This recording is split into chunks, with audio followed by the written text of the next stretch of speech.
ஏட்டி நெட்டூஸ் சீனு இந்த இடத்துக்கு தான் வர சொன்னாரா? ஆமாட்டி. சரி சரி, அவர் சொன்னா சரியா தான் இருக்கும். அடேங்கப்பா, இப்பவே மரியாதையா? அந்த அளவுக்கு அவரை காதலிக்கிறேன் டி. ஏட்டி புஷ்பா, நான் ஒன்று சொல்லுதேன், நல்லா ஆள் மனசுல ஏத்திக்கட்டி. சொல்லுடி, நீதான் என் உயிர் தோழியாச்சே. ஏட்டி, காதல் தோல்வி அடைஞ்சாலோ இல்லை உங்கள் ரெண்டுத்துக்குள்ள என்ன பிரச்சனைனாலோ எந்த ஒரு தப்பான முடிவும் எடுக்கக்கூடாது, சரியா? எதுக்கிட்டி அப்படி சொல்ற? அதுக்கு இல்லை புஷ்பா, உனக்கு அந்த பையனை பிடிச்சிருக்கு, அவனுக்கு உன்னையே பிடிக்கணும்ல. அதெல்லாம் பிடிக்கும் டி. சரிட்டி, அந்த பையன் வந்ததுக்கப்புறம் மனசு விட்டு பேசுங்க, எதுனாலும் ஒருத்தருக்கு ஒருத்தர் விட்டு கொடுத்து போங்கன்னு. சரி நெட்டூஸ். ஏட்டி, காதலிக்கிறதுலாம் சரிதான், ஆனால் கடைசி வரைக்கும் கைவிடாமல் இருக்கணும்னு. ஏன்னா உசுருக்கு உசுராக காதலிக்கிறேன்னு சொல்லிட்டு கடைசியில் எங்கள் அப்பாவுக்கு பிடிக்கல, எங்கள் அம்மாவுக்கு பிடிக்கல, ஜாதி வேற அது வேற இது வேறன்ட்டு சொல்லிட்டு விட்டுட்டு போறாவு பத்தியா, அதெல்லாம் ரொம்ப பாவம் டி. நெட்டூஸ், நீ எதுக்கு இப்ப இதெல்லாம் பேசிட்டு இருக்க? என் வாழ்க்கையில நான் இன்னும் அடி கூட எடுத்து வைக்கல, அதுக்குள்ள விட்டுட்டு போறத பத்தி பேசுற? இல்லை டி, அனுபவத்தை சொன்னேன். நீ தான் எங்கேயோ வசமா வாங்கியிருக்க போலயே. சி, எனக்கு தான் பாபு இருக்காரு, அப்புறம் எனக்கு என்ன சொன்னம் டி. சரி சரி. அப்புறம் அந்த பேப்பரை கையில் வச்சுக்க. இது எதுக்கு நெட்டூஸ்? ஏட்டி, இதில் உன் மனசில் இருக்கிறதெல்லாம் எழுதியிருக்கேன். ஏன் மனசுல இருக்கிறது உனக்கு எப்படி தெரியும்? ஏன் மனசுல உள்ளதை எழுதுனியா இல்லைன்னா உன் மனசுல உள்ளதை எழுதுனியா கிறுக்கி? ஏதோ ஒன்று எழுதியிருக்கம் டி. திடுத்துப்புன்னு உனக்கு பேச வரலன்னு வையி, பயத்தில் எதுவுமே வார்த்தை எதுவும் வரலன்னா பேப்பரை கையில் கொடுத்துட்டு ஓடி வந்துரு. இதுவும் நல்ல ஐடியா தான். பரவாயில்ல, உனக்கும் கொஞ்சம் மூடலாம் வேலை செய்யுது. சரி டி, அந்த பையன் வர நேரம் ஆயிட்டு நான் போறேன், நீ பேசிட்டு வானே. சரி நெட்டோஸ், இந்த உதவியை நான் வாழ்க்கையில மறக்கவே மாட்டேன். அதெல்லாம் மறந்துடுவா, கல்யாணத்துக்கு அப்புறம் நான் வாரேன். எப்படியோ ரெண்டு பேரும் ஒன்று சேர்ந்தா சரிதான். ஐயோ சீனு எப்போ வருவார தெரியலையே, கையும் காலும் ஓட மாட்டேங்கி, ஒரு மாதிரி படப்படன்னு வருது. பப்ளிக் எக்ஸாம் எழுத போறப்போ ஒரு பயம் இருக்கும்ல, அந்த மாதிரி இருக்கு. அடி வயிற்றுல இருந்து ஏதோ ஒன்று கிளம்பி வருது. புஷ்பா. ஐயோ சீனு வந்துட்டாரு, வாங்க சீனு. என்ன புஷ்பா, ஏதோ அவசரமா பேசணும்னு சொன்னியாமே, அதனால தான் இங்கே வர சொன்னேன். ஊருக்குள்ள நம்ம ரெண்டு பேரும் பேசுறதை யாராவது பார்த்தா தப்பா முடிவு எடுத்துக்கிடுவாங்க, அதனால தான் இப்படி ஒதுக்குப்புறமா வர சொன்னேன். பரவாயில்ல சீனு. சரி, எதுவாக இருந்தாலும் சீக்கிரமா பேசு, வீட்டுக்கு போகணும். சீனு, இது சீக்கிரமா பேச வேண்டிய விஷயம் இல்ல, சிந்திச்சு பேச வேண்டிய விஷயம். அப்படியா? ஆமா சீனு. சரி, நான் இழுத்தடிக்காம உங்ககிட்ட நேரடியா கேக்குறேன். என்ன புஷ்பா கேட்கணும்? சீனு, நான் உங்களுக்கு வாழ்க்கை துணையா வரலாமா? என்ன சீனு, எதுவுமே சொல்ல மாட்டீங்க? உங்களுக்கு என்னைய பிடிக்கலையா? புஷ்பா. என்னாச்சு சீனு, பிடிக்கலன்னு மட்டும் சொல்லிடாதீங்க சீனு. புஷ்பா, அது நாங்க இல்ல, நீ எப்படி சொல்றதுன்னு தெரியலையே. எதுவா இருந்தாலும் ஓப்பனா சொல்லுங்க சீனு, நான் எதுவுமே நினைக்க மாட்டேன். இல்ல புஷ்பா, எங்க அம்மா இதுக்கெல்லாம் ஒத்துக்கிட மாட்டாங்க. ஏன் சீனு?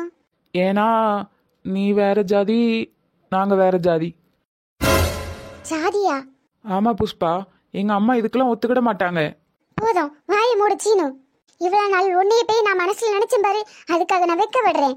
நீ படிச்ச பையன் தானே, கேவலம் இப்படி ஒரு விஷயத்துக்காக ஒரு பொண்ணு வேண்டான்னு சொல்லுவியா? நீ அழகா இல்ல, குண்டா இருக்க, ஏதாவது ஒரு காரணத்தை சொல்லி என்னை வேண்டான்னு சொல்லியிருக்கலாம். ஆனா ஜாதியை கொண்டு வந்த பத்தியா, அங்கதான் உன்னை ரொம்ப வெறுக்கிறேன்.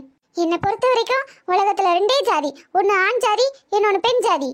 ஜாதி கடைசி வரைக்கும் வராது சீனு. அழக பார்த்து காதலிச்சா அது ஒரு 30 வயசு வரதான் வரும். ஆனா உன்னை காதலிக்கிற மனசு இருக்கு பத்தியா, அந்த மனசை பார்த்து காதலிச்சா உன்னோட கடைசி மூச்சு வரைக்கும் வரும். ரொம்ப பெரிய தப்பு பண்ணிட்டேன். உனக்காக என்ன வேணாலும் செய்யலான்ட்டு இருந்தேன், இப்ப உன்னையே தூக்கி எறியலான்னு முடிவு பண்ணிட்டேன்.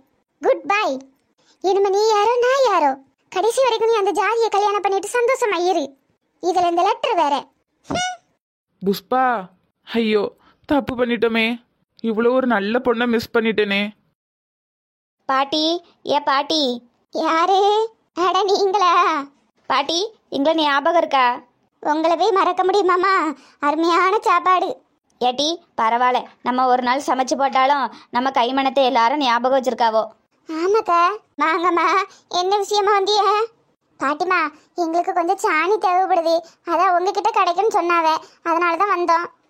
ஆமா ஆமா, இந்த ஊர்லயே என்கிட்ட மட்டும்தான் மாடு இருக்கு, பாலும் வாங்கிடலாம், சாணமும் எடுத்துக்கிடலாம். அதான் புது வருஷம் பிறகு பத்தியலா, வீட்டுக்கு நல்லா சாணி போட்டு மொழுவலான்னு சாணி எடுக்க வந்தோம். இருக்குமா? இருக்கு, நிறைய இருக்கு. உங்களுக்கு எவ்வளோ ரூபாய்க்கு வேணும்? பாட்டி, ஒரு 20 ரூபாய்க்கு கிடைக்குமா? தாரேம்மா. மாடுங்கனதாம்மா கண்ணு முன்னாடி கட்டி போட்டிருப்பேன். சாணி எல்லாம் தொழுவத்துல தான் இருக்கு. சாணி எடுக்கணும்னா தொழுவத்துக்கு தான் போகணும். வாரியலா? சரிங்க பாட்டி. வாங்க வாங்கம்மா, பயப்படாம வாங்க. மாடு ஒன்றும் செய்யாது. எல்லாம் என் மாடுதான். எல்லாமே என் மாடுதாம்மா. இதுவரை வச்சுதான் என் பொழப்பு ஓடுது பார்த்துடுங்க. அப்படியா பாட்டி? ஆமாம்மா, ஏன்னா ஒரு 20 லிட்டர் பால் தேரும். அது இந்த ஊர் கறவியெல்லாம் வந்து கொஞ்சம் கொஞ்சமாக 1/4 லிட்டர்னு வாங்கிட்டு போவல. அது கொஞ்சம் ஒரு வருமானம் வரும். பிறகு ஏதாவது விசேஷ நாட்களில் இந்த மாதிரி சாணி எடுக்க ஆட்கள் கொஞ்சம் வரும். அது ஒரு 20 ரூபா 30 ரூபான்னு தேரும். இந்த மாடு இருக்க போய் தாம்மா என் பொழப்பு ஓடுது. எடுத்துக்கிடுங்கம்மா, நல்லா இப்போ தான் போட்டிருக்கு. எடுத்துக்கிடுங்க பாட்டி. எதுவும் கவலைப்படாதீங்க. என்ன எங்கள் தெருவில் இருந்து ஆட்கள் வருவாவே சாணி எடுக்கக்கு. அப்படியாம்மா? தெரியாத வீட்டெல்லாம் சொல்லுங்கம்மா. வடக்கு தெருவில் பஞ்சவரண பாட்டி வீட்டில் மாடு இருக்குன்னு. சரிங்க பாட்டி. உங்களுக்கு மாட்டுப்பால் வேணும்னாலும் வந்து வாங்கிக்கிடுங்க. இல்லைன்னா நீங்கள் கேட்டாலும் நான் வீட்டுக்கு வந்து தருவேம்மா. நல்லா சுத்தமாக இருக்கும். தண்ணியே சேர்க்கறதில்ல பார்த்துடுங்க. சரிங்க பாட்டி, கண்டிப்பாக வாங்கிக்கிடுதோம். உங்களை மாதிரி ஏதோ 4 பேர் 5 பேர் உதவி பண்ணுறதுனால தான் என் வயிற்று பொழப்பு ஓடுது. ஏதோ ஆண்டவன் புண்ணியத்தில் ஒரு 4 மாடு கிடக்கு. இல்லைனா காட்டுக்கும் மலைக்கும் தான் ஓடணும் வேலை செய்யறதுக்கு. அந்த மனுஷன் சின்ன வயசுலேயே மேலே போயிட்டாரு. பிள்ளை குட்டியும் ஒன்றும் இல்லை. பக்கெட்டை கொண்டு அதில் போடட்டு. இந்தாங்க பாட்டி. பாட்டி, நீங்கள் எதுவும் வருத்த விடாதீங்க. வருத்த விடுறதுக்கு ஒன்றும் இல்லைம்மா. காலம் கடந்தாச்சு. இனி காடு வாங்குது, வீடு வாங்குது. இனி வருத்த விட்டு என்ன செய்ய? சும்மா உங்களை மாதிரி 4 பேர் வரையிட்டையும் மனசில் இருக்கிறத புலம்புவேன். ஒத்தக்கட்டையாக கிடக்கனா அது மனசுக்கு ஒரு மாதிரி இருக்கும். பாட்டி, நீங்கள் வேணால் சும்மா இருந்தால் எங்கள் தெருவுக்கு வாங்கலாம். நாங்கள் டெய்லியும் உட்காந்து நியாயம் தான் பேசுவோம். எங்கள் கூட சேர்ந்துக்கிடுங்க. நான் வந்துட்டேன்னா இதுவளுக்கு தீனி வைக்கிறது யாரு? தீனியெல்லாம் வச்சுட்டு சும்மா இருக்க நேரம் வாங்க பாட்டி. சரிம்மா, வாரேன். 20 ரூபாய்க்கு போதல்லம்மா? போதும் பாட்டி. இந்தாங்க பாட்டி. சரிங்க பாட்டி, வரோம். சரிம்மா, நான் இந்த தெருவுக்குள்ள எதுவும் ஃபங்க்ஷன் வீடு வந்துன்னா சொல்லுவேன். சமையல் ஆர்டர் பிடிங்க. சரிங்க பாட்டி, ரொம்ப நன்றி. நன்றியெல்லாம் எதுக்கு? நானும் சாப்பிட்டுக்கிடுவோம்ல, அதுக்கு தான் சொன்னேன். சரிங்க பாட்டி, வாரோம். சரிம்மா. ஏட்டி புஷ்பா, ஏட்டி என்னாச்சு? அந்த பையன் என்ன சொன்னா? வீடு நெட்டூஸ், வீட்டுக்கு போலாம். ஏட்டி ஒன்னதான்? ஏன் மூஞ்சி தொங்க போட்டிருக்க? அதெல்லாம் ஒன்றும் இல்லை நெட்டூஸ், நீ பேசாம வா. ஏட்டி புஷ்பா, நான் கேட்டுட்டே இருக்கேன். நீ என்னன்னா அந்த பக்கம் திரும்பி இருக்க? நில்லுட்டி, என்னாச்சு? ஒன்றும் இல்லை நெட்டூஸ், எனக்கும் காதலுக்கும் சரி வராது. யாம்டி, அந்த பையன் பிடிக்கலன்னு சொல்லிட்டானோ? அப்படி சொல்லியிருந்தா கூட சந்தோஷமே. யாம்டி, ஏட்டி உன்னைய துருன்னு பார்த்துட்டு இப்போ சோகமா பாக்குறதுக்கு ரொம்ப கஷ்டமா இருக்குடி. வீடு நெட்டூஸ், எனக்கு கொடுத்து வச்சது அவ்வளவுதான். ஏட்டி புஷ்பா, அங்க என்ன நடந்து ஏது நடந்துன்னு எனக்கு தெரியாது. ஆனா தயவு செஞ்சு நீ அதையே நினைச்சு மனசு உடஞ்சு போயிடாதட்டி. நீ பழைய மாதிரி துருன்னு இருட்டி, அப்பதான் எனக்கு பிடிக்கும். உனக்கு நான் இருக்கேன் டி. ரொம்ப தேங்க்ஸ் நெட்டூஸ். நம்ம மனசு உடஞ்சு போற நேரத்துல இப்படி யாராவது நமக்கு க்ளோஸா இருந்தா நல்லா இருக்கும்னு தோணுது. அதான் நான் இருக்கேன்ல டி. ரொம்ப தேங்க்ஸ் டி. எனக்காக நீ இவ்வளவு ஹெல்ப் பண்ணதே போதும். ஏட்டி அழுவுறியா? இல்லையே. என் புஷ்பா எப்படி இருப்பான்னு எனக்கு தெரியும். தயவு செஞ்சு அழாத டி. சரி நெட்டூஸ், நான் அழுகல. வா, நம்ம பொரி உருண்டை வாங்கி தங்க போலாம். சி மூஞ்ச பாரு. நான் கூட நீ ஃபீல் பண்றியோன்ட்டு நினைச்சி எவ்வளவு கஷ்டத்துல பேசிட்டு இருக்கேன். ஃபீலிங்கா? என்ன ஃபீலிங்கு? அவங்கட கட்டுப்பாக்கு ஒரு மண்டையா. நீ வாடி போகலாம், பொரி உருண்டை தங்க.